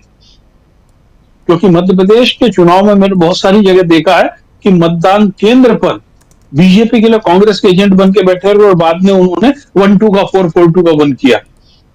तो ये बीएलए भी एक बड़ा बवाल है इसके अंदर। हर राजनीतिक दल के पास में ऐसे कार्यकर्ता हर मतदान केंद्र में मिल जाए जो इतने पढ़े लिखे हों, सक्षम हों, वो इतना समय दे सके, क्योंकि टाइम डिवोटिंग टाइम है, वर्क है। ऐसा नहीं कि सामान्य वर्क है, 10 दिन, 15 दिन, 25 दिन खेती किसानी के समय या बाढ़ के समय कोई एक आम कार्यकर्ता कितना समय राजनीतिक दल को दे पाएगा? भारतीय जनता पार्टी तो ले लेगी, क्योंकि उसके पास में तो इलेक्शन बॉन्ड का बहुत पैसा है, इलेक्शन बॉन्ड का भी और जेम्स बॉन्ड का भी है। लेकिन दूसरे राजनीतिक दलों के पास तो पैसा भी नहीं है ना कि वो अपने कार्यकर्ता को 500 रुपए रोज देके 10 दिन बीएलए बना ले। और ये जो तंत्र है पूरा देख लीजिए, 10 आदमी 10 राजनीतिक दलों को खड़ा करना, 10 राजनीतिक दलों में से 8 के बीएलए बीएचईपी खुद बनाएगी जी। और इस प्रकार से जो मतदाता सूची उसकी रिगिंग होगी। ये एक रिगिंग का तरीका है कि हमने मल्टीपल बीएलएस अलग अलग पार्टी के नाम से बना दिए और उसके बाद में उन सबसे अपने कंसेंट के अकॉर्डिंगली मतदाता सूची को फाइनल करा लिया। यदि इसके ऊपर एक ढंग से आंदोलन नहीं होता है, क्योंकि आप कैसे एक छोटे से समय के अंदर 25 दिन के समय में आप इतना बड़ा काम करेंगे? तो फॉर्म को भरना है, डॉक्यूमेंट चेक करना है। जो शक है वो ये है कि पिछले 1 साल से पहले से मतदाता सूची में डी वोटर को मार्क किए हुए। जी राजीव जी, बिल्कुल बिल्कुल आना चाहता हूं जरा अमलेंदु जी जल्दी से। और कल से आज तक के डेवलपमेंट में उधर बिहार में जो कुछ चल रहा है, क्या आपको लगता है कि अब बिहार इस बात के लिए, बिहार की जनता, क्योंकि विपक्षी दल जो करना था वो कर रहे हैं, लेकिन दूसरी तरफ वहाँ की आवाम, वहाँ की जो जनता है उसको भी बाहर आना पड़ेगा। और कई तो आज मैं कुछ लोगों से बिहार में बात कर रहा था, अपने हमारे जो रिपोर्टर्स हैं उन लोगों से बातें हो रही थी। कई लोग कुछ कागजात बनाने के लिए या कुछ फोटोकॉपी इन सब के लिए उनके पास उतने पैसे नहीं हैं, वो 100 रुपये खर्च नहीं कर सकते। वो छोड़ रहे हैं कि जाने दो, मुझे नहीं देना वोट, 100 रुपये क्यों खर्च करें। कुछ डॉक्यूमेंट तैयार करवाना, बनवाना है, उसके लिए 500 रुपये लग रहे हैं, उसके लिए वो तैयार नहीं है। ऐसे तो कई लोग स्वतःस्फूर्त छोड़ रहे हैं, ये खबर भी आ रही है अमलेंदु जी। राजीव जी, एक तो सबसे पहले हम प्रातः स्मरणीय मोदी जी से निवेदन करेंगे नहीं, प्रातः कि वो स्मरणीय मुख्य नहीं चुनाव है, आयुक्त नहीं है। आप इस मंच पे मत बोलिए, वो प्रधानमंत्री हैं बस। प्रातः स्मरणीय सबके अलग अलग होते हैं। मैं व्यंग में कह रहा हूँ उनको प्रातः नहीं, आप व्यंग भी मत कीजिए, प्लीज व्यंग भी मत कीजिए, हमारे दर्शक साथी नाराज हो जाएंगे, मत कीजिए। उनकी तरफ से मैं हाथ जोड़ रहा हूं। प्रातः स्मरणीय बिल्कुल नहीं है। आपके माता पिता, हमारे माता पिता, भगवान जो जिसको मानता है वही है। हम नरेंद्र मोदी जी को सिर्फ प्रधानमंत्री मानते हैं क्योंकि संवैधानिक पद पे बैठे हैं, इसलिए इस मन से खुले तौर पे कह रहा हूं मैं। बस प्रातः स्मरणीय नहीं है। कई बार आप कहते हैं इसलिए आज रोक रहा हूं, आपको टोक रहा हूं। मत कहिए, व्यंग में भी मत कहिए। तो वैसे तो राजीव जी वो प्रधानमंत्री पद पर बैठे नहीं, प्रधानमंत्री पद पर कब्जा किए हुए हैं, क्योंकि जनता ने तो चुना ही नहीं, चुना तो चुनाव आयोग ने नरेंद्र मोदी को। तो लेकिन फिर भी उस चुनाव आयोग से नरेंद्र मोदी कहें कि अभी उन्होंने 25 जून को एक किताब का विमोचन किया, जिसको जो था वो लिखा है देवेगौड़ा साहब ने, और उसमें उन्होंने लिखा है कि साहब वो बड़े उनको प्रेरणा मिलती है और क्या क्या उन्होंने सब सीख ली है। भाई नरेंद्र मोदी जी जेल नहीं गए थे आपातकाल में, कोई बात नहीं, भाग गए थे, छुप गए थे, कुछ भी हुआ था, जेल नहीं गए थे लेकिन आपातकाल में। लेकिन अगर उन्होंने प्रेरणा ली है आपातकाल से, तो इस चुनाव आयोग को समझाएं कि भाई ये बिहार है, यहाँ उल्टा पंगा मत ले। ये नरेंद्र मोदी जी इस चुनाव आयोग को समझाएं, मुख्य चुनाव आयुक्त ज्ञानेश कुमार को, कि इसे बिहार ने जो है वो आपातकाल के खिलाफ भी जो है बहुत सारे काम किए हैं। तो भाई ये पंगा यहाँ मत ले, गलत जगह पंगा लेने की शुरुआत कर दी है, कहीं और से पंगे की शुरुआत करता तो अच्छा था, लेकिन शुरुआत ही अगर यहाँ से हो रही है तो एक बड़ा आंदोलन खड़ा हो सकता है और चुनाव आयोग को लेने के देने पड़ सकते हैं। लेकिन राजीव जी इससे भी ज्यादा खतरनाक बात यह है कि जो पवन खेड़ा ने आज एक आरोप लगाया, और वो बहुत ज्यादा गंभीर आरोप है, और पवन खेड़ा ने कहा कि चुनाव आयोग जो है वो पत्रकारों को मैसेज करके और वो खबरें प्लांट करवाता है। ये बहुत बड़ा राजीव जी गंभीर आरोप है। और आपको याद आपका वीडियो के बाद एक एजेंसी ने जो उस एजेंसी ने जो जारी किया राजीव जी जो जारी किया चुनाव आयोग का पत्र, उस पर किसी के हस्ताक्षर नहीं थे, कोई मोहर नहीं थी। तो ये अगर चुनाव आयोग ने जारी नहीं दिया था उस एजेंसी को, तो चुनाव आयोग ने अब तक उसका खंडन क्यों नहीं किया, उसको कोई नोटिस जारी क्यों नहीं किया उस एजेंसी को कि आपने हमारे हवाले से फेक न्यूज फैलाई।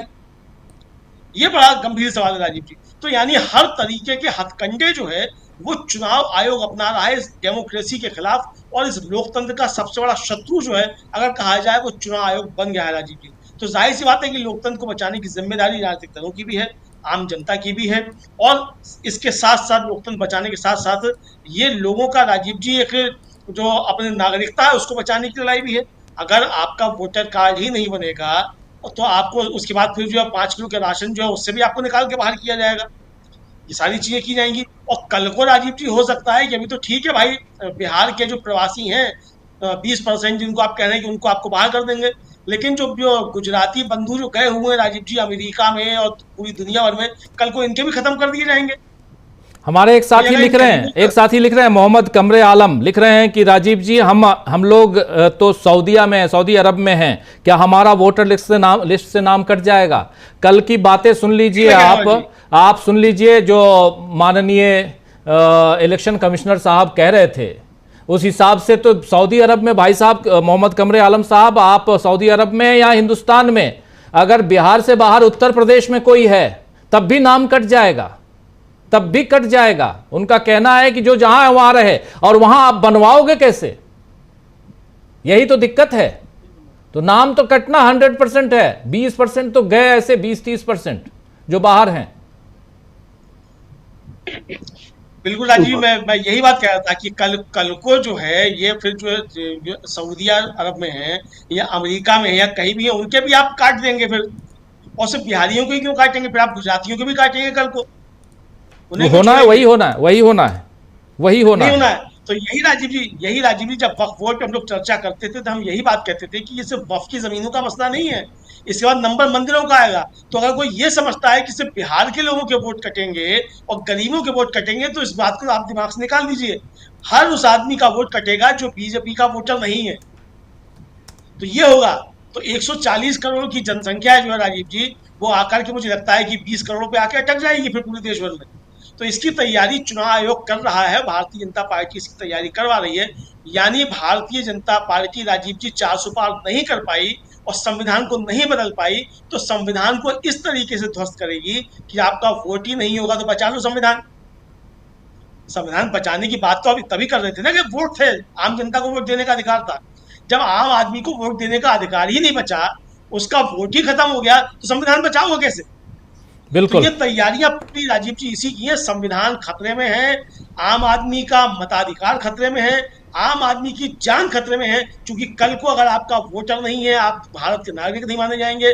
डिटेंशन सेंटर जो बनेंगे उसमें करोड़ों की संख्या में लोगों को भरा जाएगा, और शायद जिनसे प्रेरणा लेते हैं उनके जो प्रातः स्मरणीय हैं हिटलर साहब, तो हो सकता है उनसे भी प्रेरणा ली जा रही हो, गैस चैम्बर्स यहाँ भी तैयार किए जा रहे हो, तो हो सकता है देश उसको भी देखे राजीव जी आगे चल। खैर ये तो बहुत ज़्यादा हो जाएगा, लेकिन उससे पहले हम लोगों ने देखा है शकील जी, इसी दिल्ली में शाहीन बाग आंदोलन हमने CAA NRC के खिलाफ देखा था, जो पूरे देश में बढ़ा धीरे धीरे। इसी दिल्ली में हमने किसानों का आंदोलन दिल्ली के चौराहों पे अलग अलग बॉर्डर पे हमने देखा, खूब कवर किया हम लोगों ने। तो ये 2 आंदोलन तो अभी हम लोगों ने देखा है, और हो सकता है बिहार से एक तीसरा आंदोलन को हम लोग देखें, क्योंकि यहाँ, और ये दोनों आंदोलन का जिक्र इसलिए कर रहा हूं शकील जी, क्योंकि इन दोनों आंदोलनों में किसी पार्टी विशेष से किसी को आह्वान नहीं किया गया था कि आइए निकल के और हम किसान बिल के खिलाफ, किसान तीनों कानूनों के खिलाफ हम खड़े होंगे, या किसी पार्टी विशेष से ये नहीं कहा गया था कि NRC और CAA के खिलाफ हमको शाहीन बाग में आकर धरना प्रदर्शन करना है। ठिठुरती हुई रात गुजरती थी, वहां पर महिलाएं बिल्कुल घर से बाहर काम करके निकलती थी, और मैं भी चूंकि कई बार गया वहां कवर किया उस पूरे आंदोलन को, इसलिए कह रहा हूं दोनों आंदोलनों को। क्या हम लोग अब एक तीसरे आंदोलन की तरफ बढ़ते हुए इस देश को देख रहे हैं, जहां स्वतः स्फूर्त जनता जो है वो सड़क पे आएगी? सड़कों पे हम इसलिए क्योंकि विपक्ष जो काम कर रहा है, लेकिन जब पब्लिक सड़क पे आती है तो आप जानते हैं क्या होता है। शकील जी, क्या कैसे देखा जाए?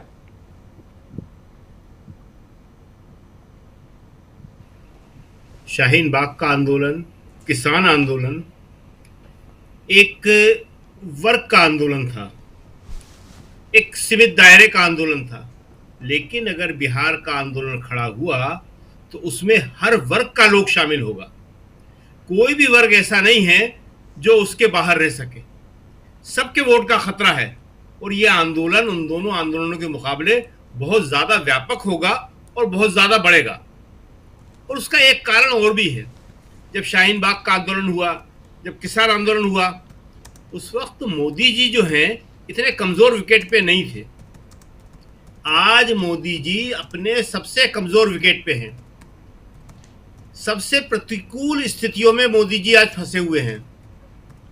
पहले पहलगाम, और उसके बाद सीजफायर, और उसके बाद ये बताना सेना के द्वारा कि हमारे जो जहाज गिरे हैं, युद्धक विमान जो गिरे हैं, वो हमारी गलती से नहीं, राजनीतिक नेतृत्व की गलती से गिरे हैं।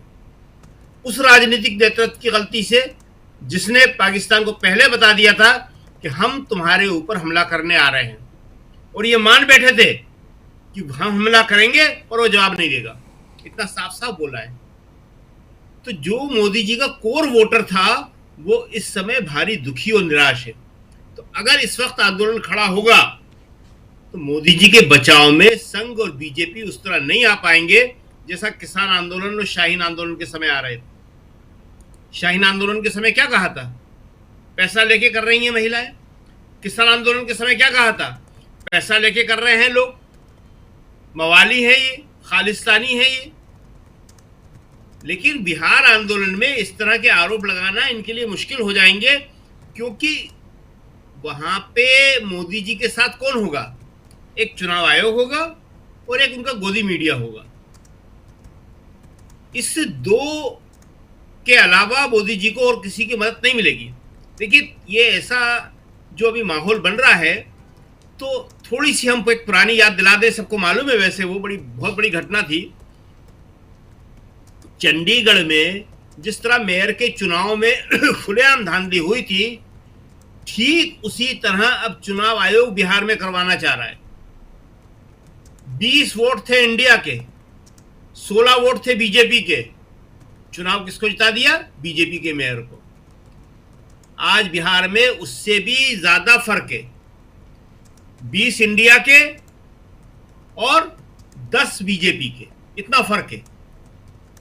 और मोदी जी इस बात को अच्छी तरह जानते हैं, क्योंकि मोदी जी के नाम से ही अब तक सारे चुनाव जीते जाते रहे हैं। लेकिन अब जब से पहलगाम हुआ, जब से सीजफायर हुआ, जब से सेना ने अपनी बात कही, और उसके बाद एक और घटना घटी बहुत बड़ी। महाराष्ट्र में डबल इंजन की सरकार ने जो हिंदी पढ़ाई जा रही थी, उससे अपना फैसला वापस ले लिया कि अब हिंदी नहीं पढ़ाई जाएगी। कक्षा 1 से लेकर कक्षा 5 तक हिंदी, हिंदू, हिंदुस्तान मूल नारा था इनका। इसी पे ये लोग अभी तक खेल रहे थे, और मोदी जी ने बीजेपी के इस नारे की भी हवा निकाल दी। हिंदी महाराष्ट्र में पढ़ाई जा रही थी, अगर महाराष्ट्र से हटा ली तो दक्षिण में क्या होगा? कहां तो कहते थे अंग्रेजी पढ़ना बोलना शर्म की बात होगी, कहां हिंदी को वापस ले रहे हैं। ये हिंदू को हमेशा यही है कि तुम्हारे लिए ये करेंगे, लिए वो करेंगे। उसने पूछा क्या कर रहे हो? कहले मुसलमान को टाइट कर रहे हैं। तो हिंदू कब तक खुश होगा मुसलमान को टाइट करने से? न उसे नौकरी मिल रही है, न महंगाई कम हो रही है। और हिंदुस्तान, राष्ट्रवाद, पाकिस्तान जैसी कमजोर सेना को हमारी सेना बहुत बुरी तरह पीछे धकेल रही थी, लेकिन उसको कहना पड़ा। कभी कोई सेना बोलती है इस तरह से कि हमारे ऊपर अटैक इसलिए हुआ, हमारे जेट युद्ध विमान इसलिए गिरे क्योंकि हमें बताया गया था कि तुम पे हमला नहीं करेंगे, तुम जाओ और मार के आ जाओ। शायद उसी तरह बताया होगा कि बादल हैं निकल जाओ, मैंने बोल दिया है वो कुछ नहीं करेंगे। शायद बोला हो, क्योंकि आपने देखा होगा आज तक कभी भी युद्ध की तैयारियों के वीडियो जनता के सामने नहीं लाए गए हैं। 2 बार लाए गए। प्रधानमंत्री बात कर रहे हैं तीनों सेनाओं के अध्यक्षों से, सुरक्षा सलाहकार बैठे हैं और मोदी जी बोल रहे हैं, और लोग उनकी बोलने को पढ़ रहे हैं। क्या मजाक है ये? तो उस टाइम तो यही बता रहे थे कि बोल दिया है सेना से कि खुली छूट दी जाएगी। तो ये मोदी जी के जितने वादे थे, जितनी घोषणाएं थी, सब जुमले निकल गए। कहते थे कि कांग्रेस पीए को नहीं ला पाती, हम ले आएंगे, नहीं ला पाए। कहती थी कांग्रेस सेना खुली छूट नहीं देती, हम देंगे, नहीं दी। कहते थे कांग्रेस हिंदी को नहीं पढ़ाती, हम पढ़ाएंगे, नहीं पढ़ाया। तो बिहार में ये सारे के सारे इशू उठेंगे। इन सारे इशू के साथ आज जब ये सवाल पैदा होगा कि अगर हमें वोट देने का ही अधिकार नहीं है तो कल हमें पूछेगा कौन? बिल्कुल। आज जनता के पास इसीलिए तो नेता जाते हैं ना कि उसका वोट देने का अधिकार है। जब वही अधिकार से छीन जाएगा तो भी जनता तो प्रजा हो जाएगी। प्रजा के पास कोई नहीं जाता है, कोई उसे पूछेगा नहीं। तो आपकी ये बात बिल्कुल सही है कि आंदोलन खड़ा होगा और इसके लिए तैयारियां शुरू हो गई हैं। जी, सारी की सारी जितनी भी महागठबंधन की पार्टियां हैं पूरी तैयारियां कर रही हैं, और क्योंकि उन्हें मालूम है ये बात बिल्कुल स्पष्ट है, बिल्कुल आईने की तरह साफ है। मेयर के चुनाव में चंडीगढ़ में तो सुप्रीम कोर्ट ने दखल दे दिया था, यहां फिलहाल ऐसे किसी दखल की कोई संभावना नहीं है। तो अगर ये वोट कट गए, लेकिन वही साहब अब बीजेपी के काउंसलर बने हुए हैं। जी हाँ, वही अनिल मसीह। जी हाँ, बिल्कुल सही कह रहे हैं आप। कायदे से उनको जेल की सलाखों में होना चाहिए था, जो इतनी बड़ी चोरी की कैमरे के आगे। और सुप्रीम कोर्ट कह रहा है, सीजेआई चंद्रचूड़ कह रहे हैं, डांट रहे हैं, उसके बाद वो आज कहां है? यही देश है हमारा, संस्कृति की बात हो रही है। जी बिल्कुल सही कह रहे हैं। सारे इंस्टीट्यूशन को इन्होंने फेल कर दिया है, कमजोर कर दिया है। और यही लड़ाई इसीलिए मुश्किल है कि जो पवन खेड़ा जो भी कह रहे थे कि मैं चेतावनी दे रहा हूं, ये चेतावनी और ऊपर से भी आना चाहिए। सारे दलों के जो बड़े नेता हैं, यहां राहुल की तरफ से, खड़गे की तरफ से, वहां तेजस्वी की तरफ से, यहां अखिलेश की तरफ से, सबकी तरफ से चेतावनी खुले तौर पे आना चाहिए। आपको याद होगा दिग्विजय सिंह ने कहा था कि फांसी होगी, ये देशद्रोह की तरह मामला है, ये वोटों में गड़बड़ी करना देशद्रोह है, देश के साथ धोखा है, सीधे फांसी होगी। थोड़ा सख्त शब्दों में इन्हें बताना पड़ेगा, क्योंकि देखिए करने वाला तो आदमी है, कोई एआई नहीं कर रही है गड़बड़ी। तो अगर उसको आपने थोड़ा सा बताया समझाया तो उस पर असर पड़ता है। आपको कहना पड़ेगा, उसको सख्त शब्दों में कहना पड़ेगा। जैसा कि पवन खेड़ा ने कहा, कोई हमेशा नहीं रहता है, इसको रोज रोज बोलना पड़ेगा ताकि उनके दिमाग में ये बात आए, उनकी समझ में ये बात आए कि कोई भी सरकार हमेशा नहीं रहेगी और कोई भी सरकार हमेशा नहीं बचाएगी। और मोदी जी तो वैसे भी बचाते नहीं है किसी को, जो फंस जाता है उसको अपनी सुरक्षा खुद ही करना पड़ती है जी, किसी को नहीं बचाते वो। अभी जो है, जो जयशंकर जिस तरह से बुरी स्थिति में फंसे हुए हैं हमारे विदेश मंत्री, सारा दोष उन्हीं के ऊपर आ रहा है। क्या उनको कोई बचा रहा है जयशंकर को? कोई नहीं बचा रहा है। जयशंकर ने जो अपना पहला बयान दिया था उसी पे केंद्रित तो हो रही है सारी राजनीति कि हमने पाकिस्तान को पहले बता दिया था। ठीक है, जयशंकर ने अपनी मर्जी से बोला होगा कि जयशंकर की इतनी हिम्मत है कि जयशंकर बता दें पाकिस्तान को, उनसे किसी ने कहा होगा। लेकिन एक जयशंकर के समर्थन में बयान नहीं आ रहा है और जिस दिन चले जाएंगे तो सारा का सारा दोष जयशंकर पे उसी तरह रख दिया जाएगा जैसे हमारे विदेश सचिव पे भक्त लोग रख रहे थे कि विदेश सचिव ने हमारे सीज़फायर कराया है। जी राजीव जी।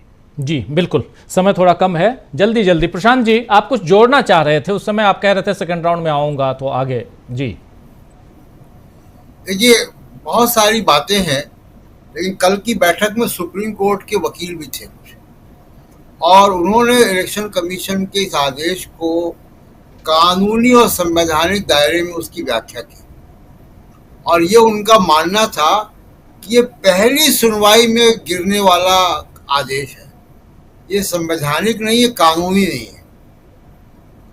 अब जब हाई कोर्ट या सुप्रीम कोर्ट में मामला जाएगा तो अदालतें क्या करती है देखना होगा।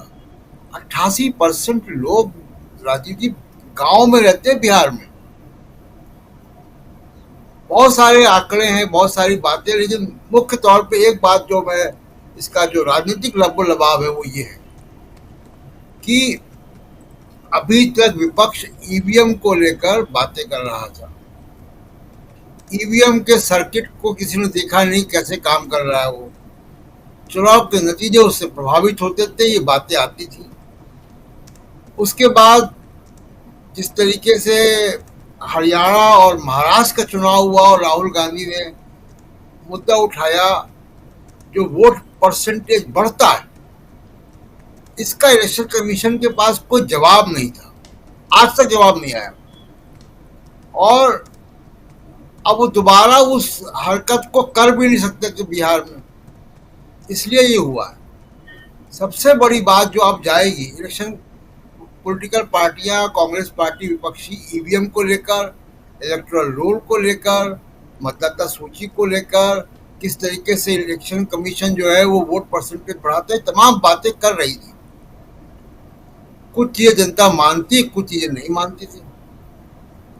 अब 8 करोड़ लोग बिहार के एक महीने के अंदर अपनी नागरिकता को साबित करने के लिए जूझ रहे हैं।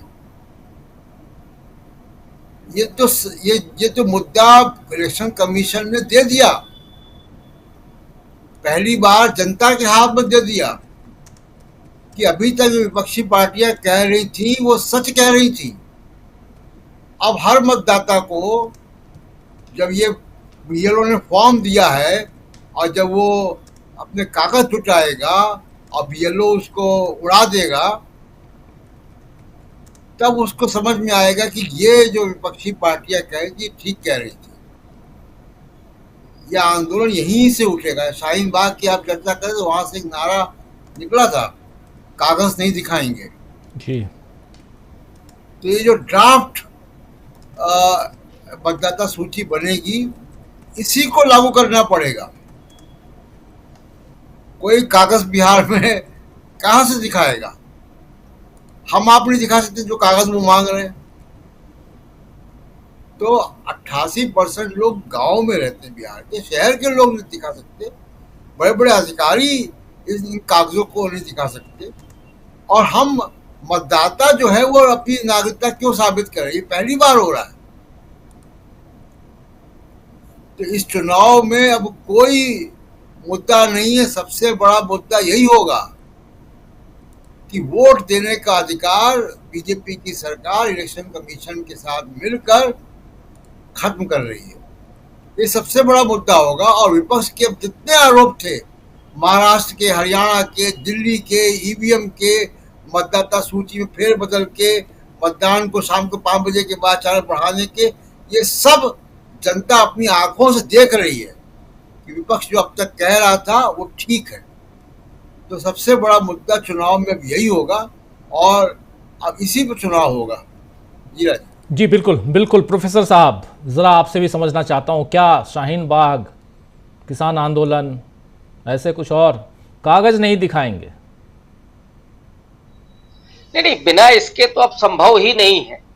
देखिए, इस समय अगर विपक्ष कहीं रुक गया और लोगों के भीतर ये चेतना नहीं पहुंची, हालांकि मैं मानता हूं कि बिहार बहुत चेतना संपन्न प्रदेश है, लेकिन समस्या ये है कि जो लोग बाहर बैठे हैं वो क्या करेंगे? वो दैनिक मजदूरी करने वाले लोग हैं, छोटे मोटे काम धंधे करने वाले लोग हैं, वो कैसे आंदोलन में शामिल हों? क्योंकि खतरा उनके वोट पर है। इसलिए इसको लीड करने के लिए उसी मिडिल क्लास को आना पड़ेगा और विपक्ष को आना पड़ेगा। तो विपक्ष अगर मोर्चा संभालता है तो मुझे लगता है कि बिहार में इतने लोग तो सचेत हैं ही अभी कि वो उनके वोट अधिकार की रक्षा करें जो बाहर हैं इस समय। और ये कौन है? सबसे बड़ा सवाल तो ये है कि साबित तो इन्हें करना चाहिए असल में कि जो चुनाव आयुक्त हैं वो क्या अपनी ड्यूटी ठीक ढंग से कर रहे हैं। इलेक्शन कमिश्नर की ड्यूटी क्या होती? क्या उनकी ड्यूटी में ये हिसाब आएगा कि महीना भर बचा है और अब आप वोट काटने के लिए ये सारा खेल रचाएंगे? ये उस ड्यूटी में आता है क्या? लोकतंत्र के रक्षक ही आज लोकतंत्र के भक्षक बन गए, क्या ये नहीं कहा जाएगा कल? तो सारी जो तलवार लटकी हुई है इन चुनाव जो कमिश्नर हैं उन पर लटकी हुई है। और मैं समझता हूं कि इसमें तो गवाई साहब को तत्काल प्रभाव से इसका सोमोटो लेना चाहिए। अगर स्थितियां, मान लीजिए कोई आंदोलन खड़ा होता है तो उस आंदोलन के बाद भी वही होना है, तो सोमोटो लेकर के सुप्रीम कोर्ट क्या ये नहीं पूछ सकता है कि आप जो करने जा रहे हैं वो संविधान सम्मत है क्या? ये आपको राइट है क्या कि आप 1 महीने का वक्त दें उस राज्य में या किसी भी राज्य में? बिहार जहां पर करीब करीब 70% जो क्षेत्र है वो डूब क्षेत्र में आता है, जहां पे 1 से 1.5 करोड़ लोग प्रदेश के बाहर मजदूरी करने, छोटे मोटे काम धंधे करने के लिए जाते हैं, उस प्रदेश पर ये आप बेहयाई करने जा रहे हैं। जिन लोगों के राजनीतिक अधिकारों के लिए पूरा स्वाधीनता आंदोलन हुआ, वो तो अंग्रेजों से लड़ाई हो रही थी। अब इनको जरा समझिए आप कि ये कौन है? ये उस अधिकार को खत्म करने जा रहे हैं। तो ये लड़ाई मुझे लगता है कि अब तक के इतिहास की सबसे बड़ी लड़ाई बन जाए। स्वतंत्र भारत के इतिहास में इस तरह का कोई कारनामा नहीं हो। अभी जो प्रशांत जी ने कहा कि जो संवैधानिक तरीके से आपातकाल लगाया गया था उस समय भी ये नहीं हुआ। उस समय दूसरी परिस्थितियां थी आपातकाल लगाने की, लेकिन लोकतंत्र की उस तरह से अवहेलना नहीं की गई थी। खुद इंदिरा गांधी ने आपातकाल खत्म करके और चुनाव की प्रक्रिया शुरू करवाई और वो चुनाव हारी 77 में। ये बताता है कि इंदिरा गांधी कितनी लोकतांत्रिक या गैर लोकतांत्रिक थी, ये तो मैं दर्शकों पर छोड़ रहा हूं। और आज की जो सरकार है जो ढोल पीट रही है, अभी तो उनका ऐसा संविधान खत्म करने के 50 साल का जश्न मनाया जा रहा था या जो भी मातम मनाया जा रहा था। वहां आपातकाल में जो शब्द शामिल किए गए, उन शब्दों को हटाने की मुहिम चल रही। जी। आप क्या कर रहे हैं इस दौर में जहां अघोषित आपातकाल है? उस समय क्या ये संविधान सम्मत है क्या? ये सवाल लोगों तक लेकर के जाना चाहिए। और लोकतंत्र में सबसे बड़ी ताकत जनता की अदालत होती है। अगर चुनाव आयोग नहीं सुन रहा है तो लोगों को जनता की अदालत में जाकर के, जनता के बीच में जाकर के इस मुद्दे को उठा करके और नेतृत्व करना चाहिए जी। और शकील जी ने जिस बात को कहा कि राहुल गांधी, तेजस्वी यादव, खड़गे साहब, इन सबको आना चाहिए। अब उसमें देर करने की जरूरत नहीं है, वरना आप लोकतंत्र को लूटतंत्र में बदलते हुए देखेंगे। ये जरूरत है इस समय राजीव जी। जी बिल्कुल बिल्कुल, आप सही कह रहे हैं। पंकज चतुर्वेदी जी, जरा आपसे भी समझूं, क्या आपको लगता है कि एक बड़े आंदोलन की तरफ बिहार जा रहा है? मैं प्रशांत टंडन जी की इस बात को थोड़ा एक्सटेंड करूंगा, जिसमें उन्होंने कुछ सीनियर एडवोकेट्स की बात की कि ये केस फर्स्ट हियरिंग का है।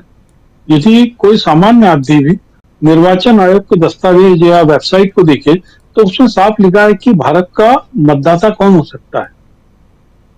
मैं फॉर्म 6 या 6 से भर के मतदाता हो सकता हूं।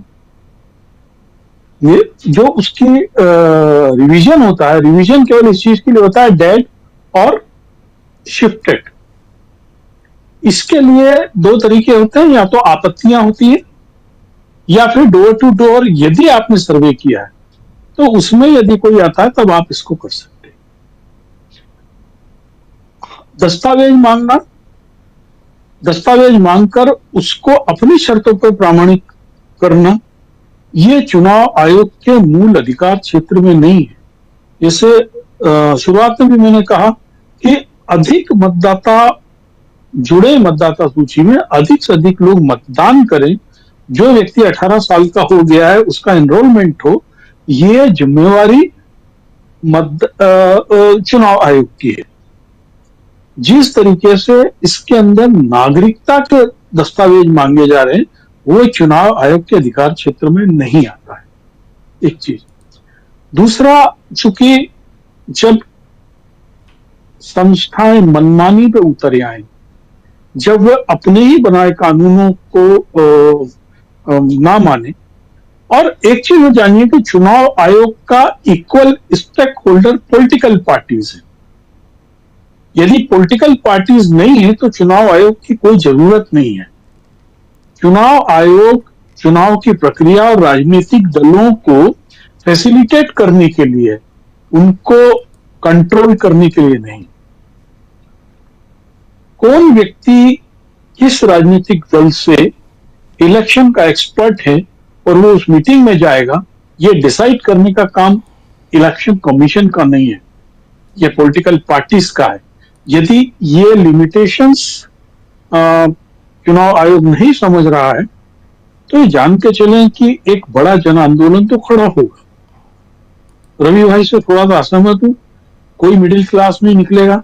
मिडिल क्लास जो है अपनी कार की EMI, फ्लैट की EMI, नौकरी चली गई, उसी में लगा हुआ है। मेरे बच्चे का बड़े स्कूल में एडमिशन हो जाए, इससे ज्यादा उसकी कोई सोच नहीं है। इस देश में 1857 की क्रांति हो या 1920 से लेकर 1947 तक का आंदोलन, या अभी आप जिस किसान आंदोलन और CA NRC की आंदोलन की बात कर रहे थे, गरीब, अनपढ़, जिनको हम कहते हैं मजलूम, दबे पिसे हुए लोग, जिनके अपने अस्तित्व का संकट है, उनके लिए ही लोकतंत्र का संकट है, वही लोग आंदोलन करते हैं। बिहार के साथ पॉजिटिव ये है कि बिहार में पॉलिटिकल अवेयरनेस बहुत अच्छी है। बिहार के लोग कॉन्स्टिट्यूशन को अच्छी तरीके से समझते हैं। गांव का जिसको हम निपट देहाती समझे, वो आदमी भी आपको कॉन्स्टिट्यूशन पढ़ा देगा। लोग मजाक में कहते हैं कि बिहारी जो है आपने कॉन्स्टिट्यूशन की कॉपी लेके ही पैदा होता है। तो ये जब अस्तित्व का संकट है, जब इस बात को इस तरीके प्रस्तुत किया जाए कि अकेले मतदाता सूची की बात नहीं है, ये आपका निवास छूट जाएगा, आपको जो अभी तक प्रधानमंत्री आवास योजना का पैसा मिला है, जो पैखाने का पैसा मिला है, वो भी वापिस हो जाएगा, 5 किलो अनाज भी छुड़ा लिया जाएगा, ये अकेले मतदाता सूची का पुनर्निरीक्षण नहीं है। जो मोदी जी कह रहे हैं ना, देश के 87 करोड़ लोग किसी ना किसी तरीके से केंद्र सरकार की जनहितकारी योजनाओं से जुड़े हुए हैं। तो ये जनहितकारी योजनाओं के 87,000 लोगों की संख्या घटा के 44,000 पे लाने का ही खेल है ये। बिल्कुल। आपने इस प्रकार का रिवीजन असम में क्यों नहीं किया? वो तो बॉर्डर स्टेट थी। आपने पंजाब में क्यों नहीं किया? वो भी बॉर्डर स्टेट थी। J&K में नहीं किया आपने, जो कॉन्फ्लिक्ट स्टेट थी। आप बिहार में कर रहे हैं, इसका मतलब यह है कि भारतीय जनता पार्टी को अधिकतम 55 सीट मिल रही है और नीतीश कुमार को अधिकतम 25।